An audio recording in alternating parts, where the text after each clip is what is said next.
Hello everyone, I'm Tommy Young from Northeast Arkansas, a little town called Tuckerman.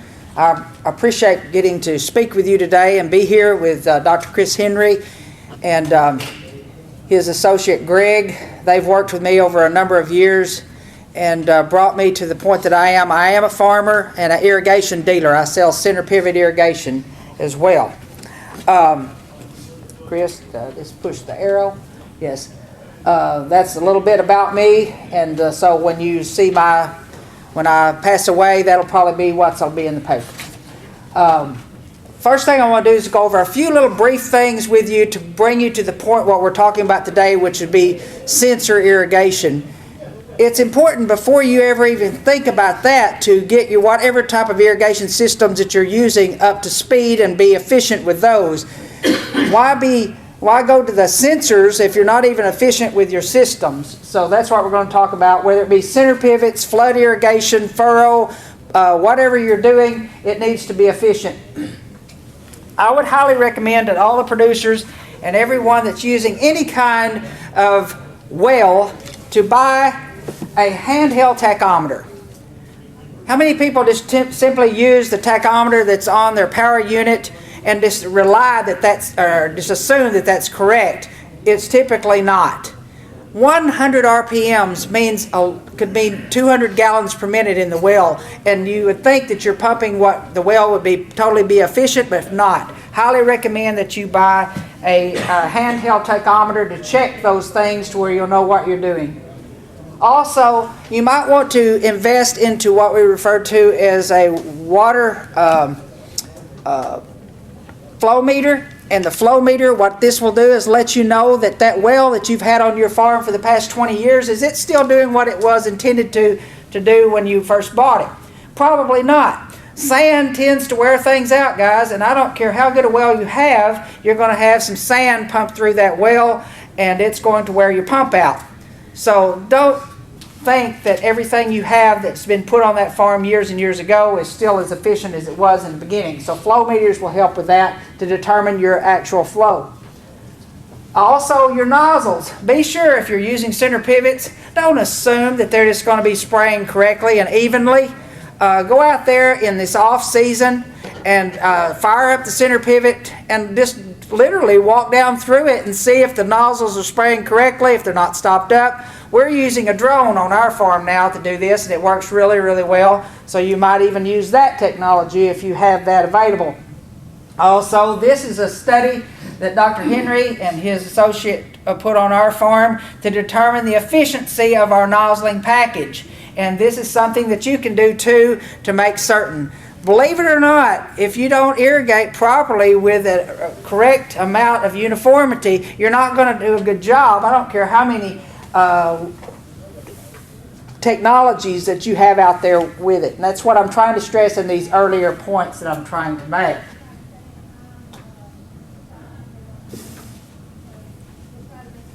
What we're looking at here is the depth, and we want to be applying 1 inch of rain throughout the nation. Is during this time here. It's the most critical time is tasseling the soft dough right in this period here. And that's June, July. Now, if you have a wheat farm, if you grow wheat, that's typically the time you're harvesting that. So it makes it a little difficult to get on there. So you need to remember you can probably do away with the wheat crop if you're going to miss out on your irrigation.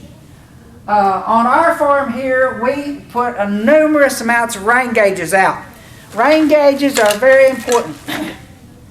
And the reason they are is because they back up what you're doing. I think the funniest story I ever heard is I sold a man a center pivot. And it was burning up all year long. It was burning up. And he said, Tommy, get that center pivot put up. So we got it put up for him. And the moment we put it up, started raining. And I said, well, everyone laughed at me in town because I bought that center pivot. And he said, but I still keep it going because it didn't rain but 3/10. He was smart enough to know that just because it comes a shower, you don't go turn your systems off. You have to know what you have out there. And so what we do is we have all of our fields labeled, and we have a chart, and this year it rained quite a bit, so we had to do a lot of checking, but we check every one of our fields and see, for example, it might only rain 1 inch at this field, but it rained 5 inches at this one. We our farms are kind of far apart. So you don't know what you have out there in rainfall until you have a gauge to check it. Also, we use the irrigation scheduler. This is prior to our systems that we're using now. And we still use the irrigation scheduler as kind of a backwall. But the way it is, how many are familiar with the irrigation scheduler? Very good. What this is if you look at your checkbook, your wife, my wife don't, she just makes certain there's money in there. Tommy, there needs to be money put in there. But anyway, but there is a little thing in the checkbook that where you can keep up with your balance.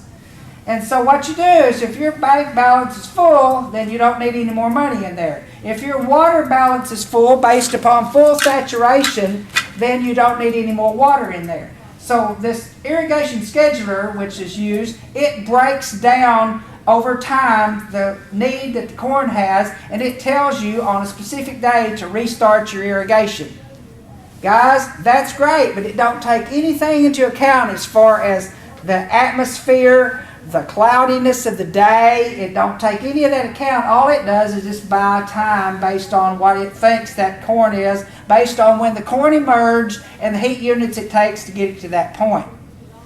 So you can see where I'm leading to this. Sensors and all are coming into play, and it's going to be really good. But this helped us a lot because it didn't just let us fly by the seat of our pants when we're trying to run our systems. So they came up with another thing here called a mobile sensor. That's the way I'm going to describe it. It's a mobile sensor. And so basically you dip this into your irrigation water and you calibrate it to that point, and then you stick it in the soil, and then it takes a reading, and then this reading here, it determines whether or not where you need to start irrigating. So you just carry this around the back of your truck. It's kind of cumbersome, and honestly I don't think it's reliable, but it's not all that reliable. But it is another tool that lets you keep from going back to that point there where the boy was kicking the dirt with his feet. It's technology working its way to the state of the art, which I feel like we're getting close to being at today. Here's Dr. Henry, myself, and his assistant there. We've just put out our Aquatrack systems here in our fields, and what this is doing is letting us be more precise. I'm going to pass these around. I purposely, and I'm not here to recommend one over the other, but I like AgSense, and the reason I do is because AgSense will allow you to have what I refer to as an AgSense farm. Everything that you do on your farm, if you want to be monitored, they can do it, whether it be from your center pivots to your soil moisture, to the amount of diesel fuel you have in your tank, to the grain that you have in your grain tanks. It can tell all of that with one platform. So if you find another platform out there that works, that does those things and answers your needs, there's nothing wrong with that. Just find one. You just don't want to have to be dealing with 2 or 3 different platforms to get you the information, because you'll find it to be cumbersome. I like grabbing my phone up and being able to look at all those different things in one place. And that's what AgSense does for me. We use this, and I'll let Dr. Henry talk about it more in a minute. But anyway, this Aquatrack system here, you can use that with different types of sensors. I chose and as the watermark sensors because that requires 4 sensors. They're the most inexpensive ones. We made these up ourselves. I'm going to pass one of them around and let you look at it. But this is the, what would that be, the 8-inch, 6-inch depth. And literally it's this PVC pipe. You take the sensor, glue it onto the bottom, and place those, and you have those placed in the field at different depths. And then this Aquatrack here would monitor it. The thing we need to talk about now is when should you refill based upon the information that you're going to get from your sensors. And I'm going to say if you don't refill properly, you can have a 50% yield decrease. So here's the sensor placement that I've shown you, and here's the different lengths of them all the way down to 30 inches. Probe installation. It's very important that these probes are installed properly. Probes should be installed in the majority soil type of the field determined by EC maps or NRCS soil maps. probe should be installed once the crop has emerged between two healthy plants with a good stand. Poor installation can result in bad data, and the probe must be fully installed flush with the ground on capacitance style probes. Okay, Dr. Henry here, I absolutely saw him make his assistant. She broke a leaf on one of the plants that he put the probe beside. He wasn't pleased. We had to remove that and move the entire thing over here, because what he wants, you're that way, I know you are. He's that. But what he wanted, he wants to mimic the uptake of the corn plant. And when she broke that leaf, then that kind of messed it up. So anyway, I guess the point I'm saying is, when you wait till those plants come up and you get to that level, then you put and you let these all get set in, and it mimics what the corn is doing. Soil type variability. What you need to do is find a place in the field, and what we've got 6 telemetry stations, and I'm probably going to buy more this upcoming year. But what we did was try to find areas in our farm where we placed this set of probes and this sensor set to where it would be very similar to what the land was around. So we may be using this, and it may be in one field, but we might be using it on 400 more acres because the soil type in that area is basically the same. And in the rainfall area, we have rain gauges and all that. And besides that, we can also even have where we can have a rain bucket where the AgSense will monitor how much rainfall it comes as well. But anyway, you need to find an area in your field that you want to. I try to find one that's going to burn up the fastest, what's going to get hot the quickest. That's where I put my sensors, in that part of the field. Here is properly installed sensors. Probe must be fully and properly installed. See how we've got them flagged up? This is in peanuts, by the way. Bad installation. Chris, what's wrong with that? There's the plants. It's not my sensor. See, there's no plants around it. It's not in the row. It's not going to mimic that. He's aggravated. Someone just went out there and just didn't know what the heck they was doing.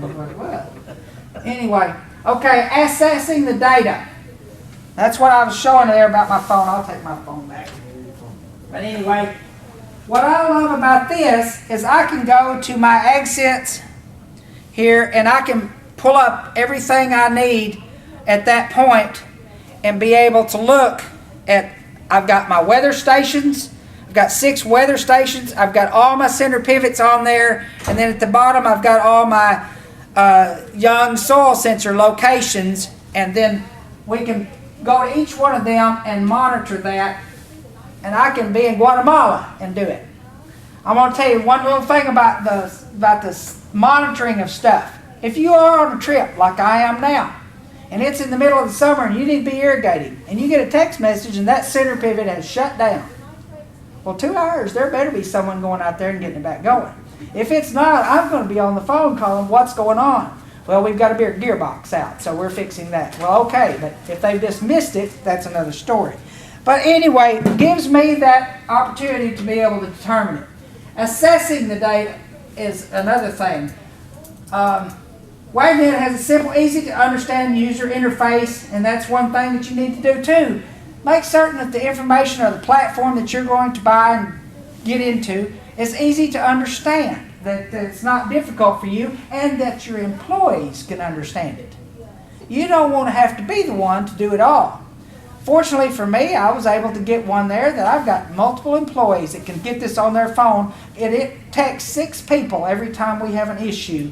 And so if one of them aren't able to handle it, the other one will. This is what I refer to as my AgSense farm.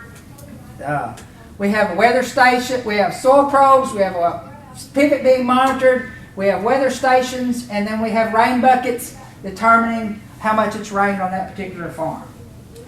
Understanding the data. I'm not an Einstein. and he is. And so what he's doing is helping me understand what this telemetry and all this is doing for me, and every year we get a little better. But monitoring root development, this is where the different probe depths are. And so what we're doing here is determining that based upon how much irrigation is needed. So I'm going to tell you from a center pivot standpoint, the biggest thing I've heard people complain of is, well, we got water running out of the field. Don't let that be a problem for you in center pivots. The main thing you want to do is be sure to get penetration into the soil. If you're if you're pissing in the wind, you're going to wear out your center pivot, but you're not ever going to have enough penetration into the soil to be able to get good subsoil and topsoil moisture. So there we're going back to this. These sensors here will read at these different depths. And so it's not uncommon at the top 6-inch sensor there for it to be able to start breaking down and showing on the graph that we're needing to irrigate, but we don't need to irrigate at 6 inches. We need to start irrigating at the next level. Dr. Henry's going to talk about this in his part of it, is he's got technology that will tell you when to trigger that point. I like to look at this right here is field capacity and stress line, and where I'm talking about here is he's aggravated at me because he will let his corn absolutely look like, well, I used to be one trying to keep a goldfish alive in the middle. Well, he is one that will let it absolutely start popping like popcorn before he starts to irrigate it. And so that was really hard for me to break into that cycle of holding back. But what I'm trying to do is find the area in the field and find a manageable, allowable depletion, and then that's where I try to keep my graphs on this constant to be able to do a good job with my irrigation, whether it be flood, whether it be furrow, whether it be center pivot. And that's something that you have to determine yourself what you're comfortable with. If you got an old dilapidated center pivot that's 40 years old, you might want to be way up here at the top, you know, because you might like to make the circle, but you need to get that thing fixed. I was making a joke. But you don't need to let stuff come down here in the stress line. At the end of this presentation, I'm going to show you what happened to me. Actual field data. Here's the field data that will be showing on your graphs from the sensor levels, and this is how we try to manage that. And you just have to find out what is best for you on your field. Just like me, I've got some very hourglass sand fields. Well, he can be in Little Rock looking at that, and he says, well, you got water in your profile, but my corn's out there, you know, really burning. And so we have to kind of determine how do we evaluate what I've got versus what the graph readings are showing, and then find that happy medium. Correct, Dr. Henry? Okay, an example of stress. Guys, I don't know if any of you are aware, but at this point, I think it's about V12, correct me if I'm wrong. Jason? I mean, looks like it's getting what I'm close to looking at here, Jason, is the first start of the ear, where the ear is being formed, and you see the ear being formed. I had a wonderful corn crop on 250 acre field. I had a half-mile long center pivot, made a half circle on it. I was keeping up, doing a good job. Had my sensors all out there, everything. He was happy with me. Everything was leveled out, good. Well, guess what? Right in the middle of July, right at this point here, my well went down. Went on a half mile, went down. I had to go and have a well driller come, put me a new well in, but guess what? We couldn't put it in close proximity to where the pivot point was without running underground pipe. So we had to put a new well down. The pump that was there, the sand where it would wear out, ruined that, so we had a new pump, and then had to run underground pipe over there to hook it to the pivot. 2 weeks down. Lost it. Lost the crop. I mean, I lost terribly. We had a 220 plus potential.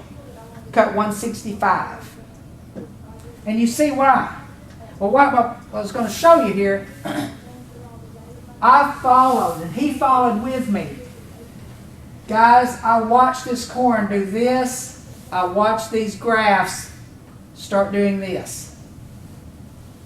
It was right on the money. It was right on the money. And it reassured me, or reaffirmed me, that my sensor stuff was working properly. It made me sick. And so I'm going to tell you that I believe it's very important that you have this type of technology on your farm to be able to know what you're doing. How many of you drove down to this conference? How many of you ordered your vehicle out without a speedometer? Does any of you do not have a speedometer on your car? Everyone's got one. How many people don't even look at it or turn it off? I bet you looked at it a lot coming down here. Guys, if you're irrigating today and trying to be as efficient as you are, you need to have a speedometer on your irrigation system. This is your speedometer. This is letting you know what you're doing every day. Otherwise, you're just out there by the seat of your pants, driving down that interstate, going 90 miles an hour, going to get picked up. You're going to lose your crop because you don't know what you're doing. In summary, service and maintain your irrigation systems. Properly check and calibrate your water application. Don't assume what you got out there is going to be good. Everyone will get those tractors in the shop and they'll go through them from front to back. But they'll think that center pivot will run forever with not doing nothing to it. And then schedule your irrigation timely with some type of scheduling system. Don't be afraid of technology. The benefits will far outweigh your cost. It will pay for itself. I promise you. It will pay for itself. Have a great year and thank you. And do you all have any questions of me? I have a question. Yes. So we spent a lot of time, we spent a day putting sensors out, right? And then they were out there, they were working, and then you called me. Because, remember why you called me? Because all your neighbors were running?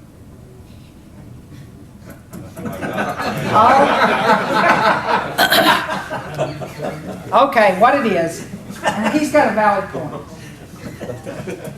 They were still going with the old ways. I am a believer. I've been converted. Okay, look at it like this. If we're using the irrigation scheduler, and I like to design my systems where I start them on a Monday, turn them off on Friday, go to the lake over the weekend. I've told that story all my life. Go to the lake on Friday, turn it off. So I put enough gallons per minute in my center pivot to where I can put 2 inches a week out on corn and be able to do that, because that's what you need. But guys, if you're using the irrigation scheduler, and guess what? What if it's been cloudy all week? It's been cloudy. All right, and you have a sensor out there that's saying got plenty moisture in the soil, and guess what? They got a 60% chance of rain on Thursday, but you're supposed to start that back on Wednesday. Do you start it back if Dr. Henry is calling? You've got plenty moisture in your profile. There's no need of starting it. It may rain tomorrow. Well, if it does rain, guess what? You have saved an entire irrigation cycle. We saved over 100 hours. We had 2 side-by-side comparisons. Tommy doing the old way, him doing his way, using sensors, saved over 100 hours on one machine. Take that over 30 machines. Guys, I've paid for my stuff time and time again over the first year. That answer that? Yeah, but you wanted to start. I know! It was really hard, wasn't it? They were running, but you said you weren't saying